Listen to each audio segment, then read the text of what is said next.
Hey everyone, so today's my birthday and Happy birthday! Yay! Thank you. And so one of the things that we do on my birthday every year is we make a very special family recipe, and these are pasties. Some of you probably heard of them. Others of you are saying, I've never heard of that. What is that? Well, it's a very special recipe that's actually been handed down in my family for over 100 years now. And it originates in the south of England, where there are mining towns. And the miners, the wives probably, would make these pasties and send them with their husbands down into the mines for their 12 or 16-hour shifts. And it would stay warm for a very long time. And also, then if it did get cool, if they didn't get a chance to eat right away, you can see Amy's kind of working on this. They would heat it up over the flame on their helmets. They would actually have a live lit candle that would light the way for them inside these mines. So the pasties came to America from England, and there were lots of settlers up in the north of the UP, up in the Upper Peninsula. And interestingly, my great-grandfather was one of those miners up there. He lived in Lorium, which is right next door to Red Jacket, which is right next door to Calumet. And that is where my grandmother was raised, born and raised up in Calumet with her siblings and everything. So that was the early 1900s. We're still making Grandma's recipe today, and I always ask for it on my birthday, wherever we are. That means even in the motorhome. This year's going to be a different one because we don't have a real oven. We only have a microwave convection oven. Which is this thing right here. And it is in preheat. So we'll see how it turns out. Never cooked She's a little more positive than I am. This recipe's already kind of iffy, sticking together good because we make them gluten-free. Yes, that's the other thing. We make them gluten-free. Be interested. Which normally they turn out great in the regular oven. Amy's kind of mastered that recipe. But with the changing of the oven and it cooking in a convection, it should be okay. But this is our first go-around with it. So we're just going to see how it goes. This is where the magic happens right here. Rolling that out. If you are traveling through the Upper Peninsula, or really anywhere, there's other places in Michigan besides the UP where you can get pasties. When you get them, the crust is usually very thin. Now, my family, we like them very thick. I love that crusty crunch that you get out of the oven. So we like a very thick crust, so that's how we make ours. It does use up a little bit more flour, but we don't care. And this year we actually remembered the rolling pin. We've forgotten it multiple times. Yes. We've used wine bottles, wine cooler bottles, tried cans when we didn't have a bottle. Tried a number of things. Rolling pin works best. Yes, it definitely works the best. Most even. We're short on flour, so we had to make a decision. Usually we make 4. Sometimes we make 3. Sometimes we double the recipe. We actually have enough crust here to make 3 kind of medium ones. But with our limited room in that bad boy, we're choosing to make 2 kind of large pasties, and they can both cook at the same time, and then we're going to be done. It'll be good. So you throw in the potatoes, onions. Where's the meat? Oh, it's over there. Onions, carrots, anything else you want to add in there. This one's yours. This one's mine, so we're going to add a couple extra pieces of the meat. Even if somebody doesn't like beef gives it some flavor. You can use chicken too. You can use whatever you want, but it does give it some flavor. So if somebody doesn't want to eat the beef, that's fine, but I would suggest throwing in a couple pieces just to give it some flavor. And then if you don't want to eat it, pull it out and give it to the person next to you, because they're going to want it. Now we need, all of our ingredients are in here. I need to get some salt out of here. Give it a good salting. Gotta get the pepper open here. All right. Some pepper for flavor. Looks good. All right. Secrets. Want a little chunk of butter on the left side. Oop. Little chunk of butter on the right side. The pasty magic right here. Everything gets baked inside this. It's kind of like a meat and potato pie. And the gluten-free ones tend to kind of have their own air holes. Yeah. I'm going to use some water for that. I did. Okay. So you want to dip your fingers in the water and kind of roll this crust. And the water will help the crust stick. You can slowly see this pasty taking shape. Gluten-free ones never look quite as pretty, but they taste great, and we can actually eat them. I have one really bad story about pasties. When I was in college, I misread the recipe card.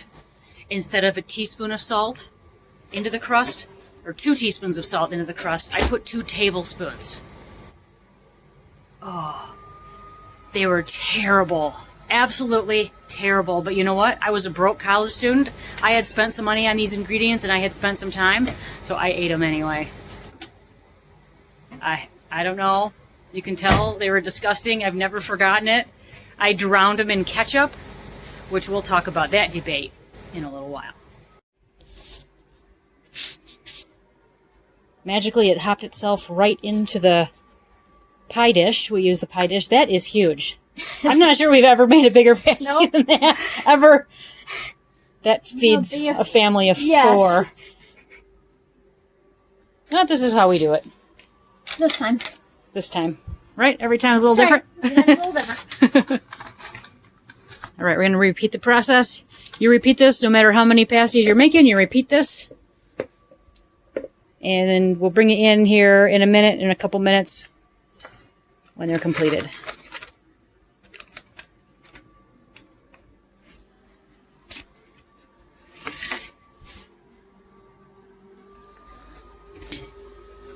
Look at that. 2 jumbo-sized, beautiful, scrumptious pasties. Now, the reason these things worked in the mines is because this crust area, when it's baked up, it's very hard, and it actually worked like a handle. The guys could hang on to it really easily, take a bite, and then, as I understand, they wouldn't necessarily eat that part of it. They would leave those, what they called the crust handles, they would toss them into the mines for the good spirits to have overnight, that night, to keep them safe the next day. All right, they're in there spinning. We don't have sewer, so we have limited gray water space. Yeah? Send you off to the woods to dump the water. Oh. Away you go. Their little basket.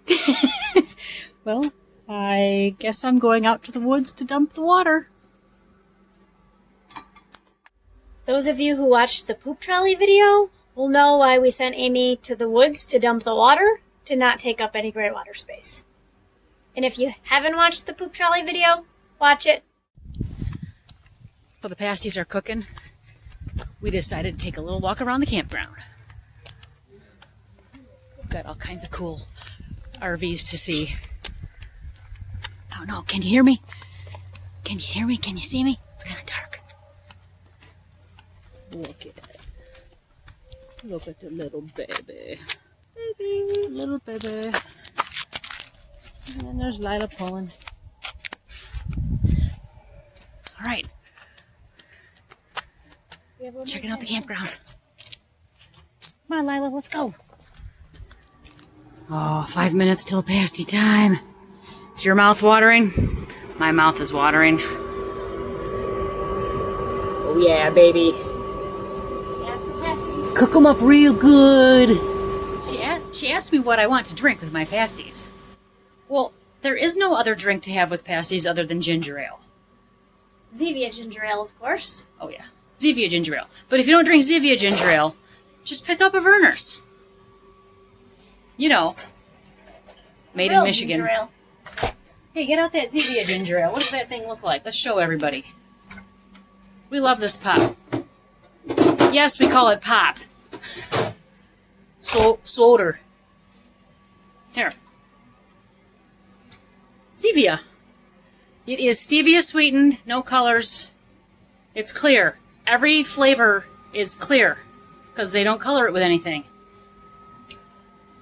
Ginger ale, baby. That's good stuff. We got our Life is Good tall mugs, Zevia, and of course, oh yeah, all done. So the last secret to pasties is you cover it. Cover them up for 15-20 minutes with one of those thin cloths. Towels. Like a little drying towel. You gotta cover it though. You gotta let them rest so all the juices and the flavors seep in. And then you just stand next to them and smell them the whole time. I don't know if you can see the little fork marks. It needs vent holes to help the potatoes cook. So we always use a fork and then we stab in each person's initials so we know whose is whose to make the vent marks. The vent holes, I mean. So whose is this one? This is yours, it looks like, with a G. Yep. G for giant pasties. Oh, look at that. Oh yeah, baby. Now that right there is a meal, and that looks nothing like they look when you buy them at restaurants. You only can get that nice, thick, crusty crust, and that type of ingredient, the ingredients that are hand-sliced, by making these at home. Organic, gluten-free. Organic, gluten-free, all that good stuff, she's saying. Sorry about the noise. The convection oven is making the next dish of the spare ingredients with potatoes and stuff. Look at that. Doesn't that make your mouth water? That is a hearty meal. No wonder those miners like this.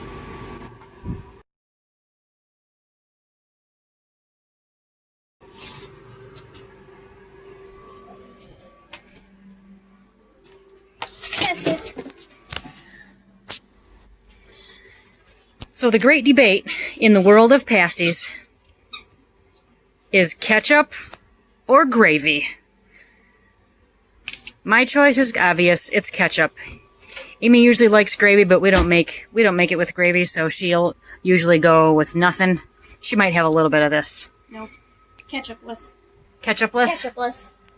I have also had pasties with Heinz 57 sauce, which is really, really good too. But you gotta pick a side. Are you ketchup or are you gravy? Here's the invisible gravy bottle right there. You tell us what you prefer on your pasties. Have you ever had pasties? Do you like pasties? Would you want to try pasties based on this video? All those good things.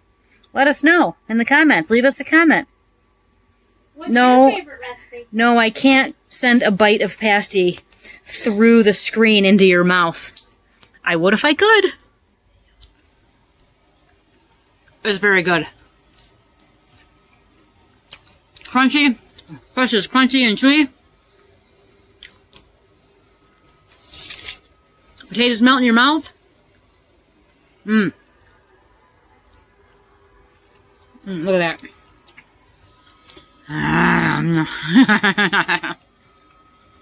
So, I say it passes the test. Alright. About halfway through, and now's when you pick it up. So I wanted to show you what we mean by it kind of, the crust being a handle. You can really get a good grip, and this is how they eat it, just kind of one-handed. So, turned out really good in that convection oven. Everything tastes really good. I would do it again. So, this was a great test. I'm really glad it passed. Gracie's talking over there. I think she wants a bite of pasty, too. Yeah, so we will do this again. Birthday pasties worked out for us today. Yes. Glad you had a good day. Something I did want to say is it's important that we carry on these old family recipes. We're honoring our ancestors by continuing that along, and that's what these pasties are for us. Yeah, what do you make when you're camping? Is there a recipe that you only make when you're camping? Is it an old family recipe? Are there special ones that you make at holidays? Let us know in the comments if you like the video. Please subscribe. Hit that bell so you know when we've posted new videos. And most of all, whatever you do, enjoy your RV journey. Gracie chowing her dinner. She loves her meals. She chow dinner like the dogs on TV we see. Only we have the actual dinner food in the bowl, and those dogs on TV probably have lots and lots of treats to get them to do this. Not sponsored by Darwin's raw frozen food. That was funny. Lila says, meh, I'll eat later.